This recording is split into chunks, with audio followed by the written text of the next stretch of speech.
хөөцүүд ороод ирсэн сайдаа эрхэм хүмүүс зөвлөж газрын бодлого албагчдаа та бүхэндээ энэ өдрийн амбыг ирж мэдчилж байна. Миний бие цагдаагийн байгууллага цагдаа жолоочоор 6 жил ажиллаж байна. Миний эхнэр илгэний хорт авдартай онцтой мөрөглөж байгаад 17 онд болсон. Сошь баяр шуунд найзынхаа гэрт хүүгийн хамт амьдардаг. Миний хүүн 6 настай. Цагдаа зөвлөлийн байгууллагын албагчдын бидний ажиллах орчин нөхцөл нийгмийн асуудал байнга анхаарал хандуулж бүхий л тал дэмжлүүлэлцээ үзүүлж байгаа хууль зүйн дотоод хэргийн яам болон сайн танд гүнээ талархаж байна. Цагдаагийн албагч бидний цалин 800 сая төгрөг.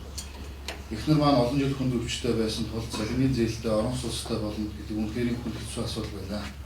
Энэ өдөр хүүхдийн хоёрын амьдралд хизээж мартагдчихгүй баяр дүүл явдал тохиолж байна. Ингээд хууль зүйн дотоод хэргийн сайд цагдаагийн ерхий газрын бодлогоор та бүхэндээ хамт байр авсан албагч ажилтнуудынхаа өмнөөс болон хуваалцаа дахин баярлаж талархснаа илэрхийлж байна. Цаашид өөрийн мэдлэг ур чадварыг дээшлүүлж биелэгтэй тэмцэх нийт өвчрөн хамгаалах үргээ нэр төртөө биелүүлэхээ та бүхэндээ илтгэж байна. Хүүгээ эх орноо гэсэн сэтгэлдээ сайн иргэн болгож төлөвшүүлэх болно. Та бүхэндээ эрүүл хасрал сайн сайхан хүсье.